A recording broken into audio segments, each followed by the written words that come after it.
안녕하세요. 어서오세요. 최희유의 세금살롱 오늘도 시작해보도록 하겠습니다. 어서오세요.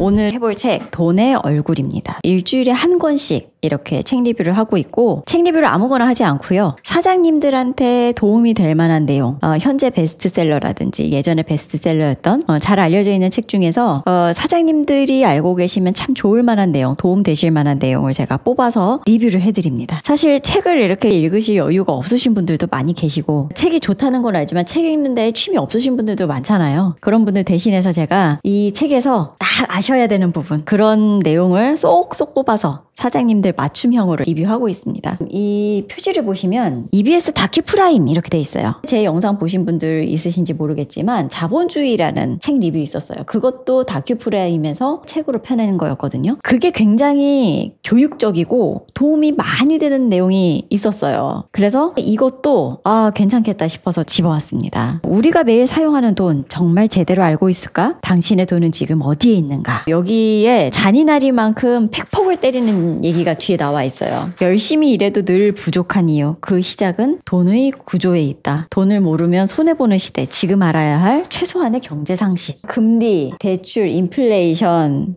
투자 이런 거에 대한 내용이에요. 돈이 어떻게 만들어질까? 부터 시작을 해요. 여러분은 돈이 어떻게 만들어진다고 생각하세요? 저는 돈이 어떻게 만들어질까라는 질문을 딱 듣고는 당연히 조폐공사에서 찍어내겠지 그렇게 생각했거든요. 조폐공사에서 찍어내지만 그 돈이 어떻게 돌고 도는가, 그게 사실 관건인데 돈을 은행에서 자꾸 불리는 거예요. 이 원리에 대해서 여기 이제 나와 있는데요. 은행이 어떻게 돈을 불리고 은행이 어떻게 먹고 사는가, 그거에 대한 내용을 한번 읽어봐 드릴게요. 벨파스트 퀸즈대학교 경영대학 재무학과 교수 존 터너는 은행의 수익 구조를 다음과 같이 이야기한다. 은행원들이 돈을 버는 방식에는 363 규칙이라는 말이 있습니다. 예금자에겐 3% 이자를 지급하고 사업가에겐 6% 이자로 빌려주며 오후 3시엔 골프 치러 간다는 뜻이죠.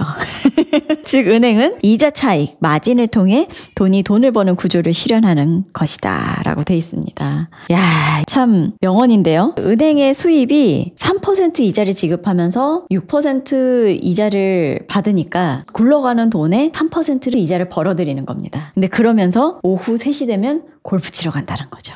이 책에서도 어떤 표현이 있냐면 옛날에 어떤 고대 문헌들이나 이런 걸 보면은 돈을 대출해주면서 이자 받고 이런 거에 대해서 이게 종교적이나 어떤 윤리적으로 과연 맞는 거냐라는 그런 인식이 있다는 거를 알 수가 있다고 해요. 지급준비율은 10%밖에 안 되니까 그 10% 위에는 계속 흘러가면서 거기에서 수익을 얻잖아요. 그러니까 안 할 이유가 없죠. 그런 것 때문에 은행이 계속 대출을 종용한다는 거예요. 이 책을 많은 부분을 할애해서 이야기하는 부분이요. 제일 핵심은 인플레이션이에요. 물가가 오른다는 거죠. 물가라는 것이요. 돈을 제외한 모든 것입니다. 돈을 제외한 모든 것들이 오른다는 거예요. 네, 물가가 오른다는 거죠. 우리가 왜 인플레이션을 신경 써야 될까? 지금 돈 얘기를 하면서 왜 인플레이션을 신경 써야 될까? 내 월급 진짜 오른 것일까? 라는 부분입니다.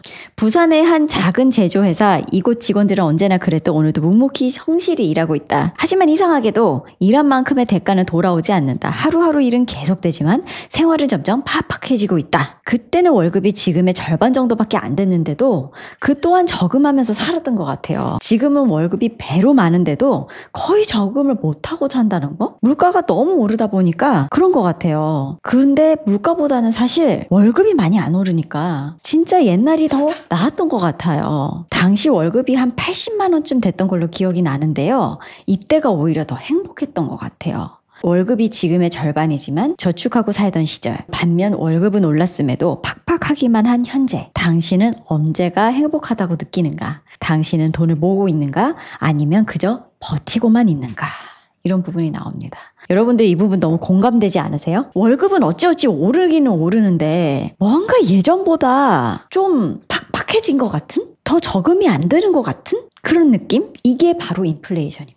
인플레이션은 까다롭습니다. 우리의 추적 능력을 엉망으로 만들죠. 우리가 그걸 추적하는 방법은 구매하는 물건의 가격을 모니터링하고 가격이 올라갈 때 실제로 그것을 느끼는 것입니다. 전에 쇼핑할 때 모든 물건의 대략적인 가격을 머릿속에 떠올립니다. 어떤 물건이 비싸면 사지 않고 저렴해 보이면 두 개를 사죠. 인플레이션이 심하지 않아서 가격이 안정적일 때는 이런 방식이 잘 작동하는데 인플레이션이 심할 땐 이 지표가 잘 작동하지 않습니다. 그러니까 감이 떨어질 수밖에 없다는 거죠. 인플레이션이 발생하면 특정 물건이 고가인지 저가인지 판단하기가 점점 어려워지고 인플레이션이 심할수록 그 파악이 더욱 복잡해진다. 파커 교수는 이 같은 현상을 길이를 측정하는 방식에 비유하여 설명한다. 예를 들어 1피트나 1미터에 대한 정의가 매달 바뀌고 길이 측정 방식과 신발 사이즈가 계속 변한다면 그 신발이 큰 것인지 작은 것인지 알기 어려워지는 것과 같은 원리라는 것이다. 인플레이션이 커지고 급등이 심하면 감을 못 잡는 거예요. 우리는 명목 임금이 오르는 것만 보고 급여가 올랐으니까 오케이 이렇게 해버린다는 거죠. 그러니까 우리가 모르는 사이에 사실상 실질 임금은 그렇게 많이 오르지가 않은 거예요. 그러니까 여기 나와 있는 것처럼 열심히 일해도 늘 부족한 겁니다. 쇠가 빠지게 일을 하고 있는데 이상하게 계속 돈이 없는 거예요.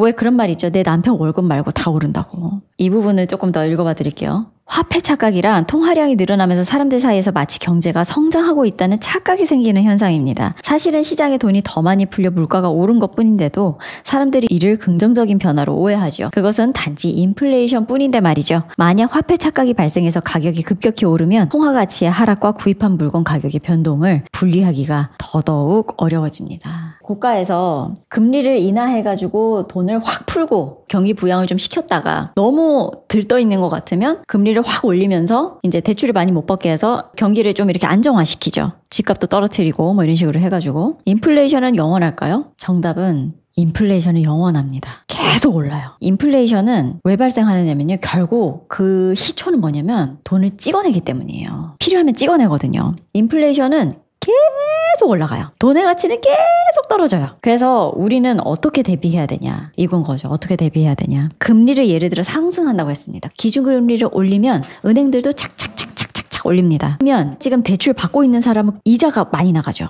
이거 빨리 갚아야 되겠는데.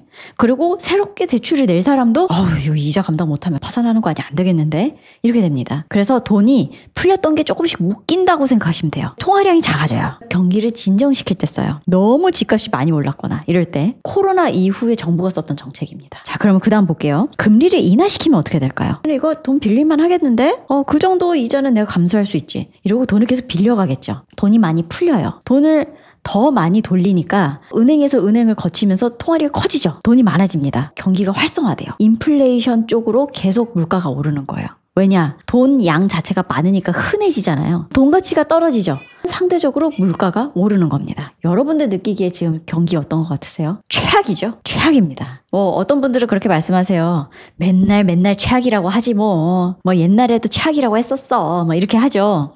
아니요. 지금 진짜 최악이에요. 그냥 늘 죽는 소리 하는 그런 최악이 아니라 지금 굉장히 안 좋아요. 제가 예전에도 몇 번 말씀드린 적이 있었었는데 제가 장부 기장을 하고 사장님들이랑 같이 일을 하다 보니까 사장님들께서 폐업을 하시면 그게 저한테는 바로 매출에 영향을 줘요. 작년 하반기부터 시작해서 그때부터 막 폐업을 하기 시작하는데 올해 초까지 안 좋았습니다. 지금 계속적으로 경기 부양책을 나라에서 쓰기 때문에 이 경기 부양책이 먹어 들어가면 인플레이션이 더 올 거란 말이죠. 그럼 우리는 어떻게 해야 될까요? 돈 가치가 떨어지기 때문에 빨리 자산으로 환원시켜야 됩니다. 그게 지금 생각해보면 부동산밖에 떠오르지 않는 거죠. 그거 말고 떠오르는 거 주식, 코인 이런 거 있을 수 있습니다만 참 요즘은 돈이 갈 데가 더 없는 것 같아요. 그래서 우리는 인플레이션이 계속적으로 일어날 거라는 걸 전제하에 사업을 해야 됩니다. 무엇이 답인지는 각자가 알아서 찾아야 되겠지만 누구나 다 알고 있는 그거. 인플레이션은 영원하게 지속이 될 것이고 그리고 우리가 살아가는 동안에 돈에 대해서 잘 알지 못하면 이제 이해가 충분히 되지 않는다면 이 자본주의 사회에서 살아나기가 힘들겠다 이런 생각이 듭니다. 그래서 오늘은 미치도록 보고 싶었던 돈의 얼굴이라는 책에 대해서 리뷰를 해봤습니다.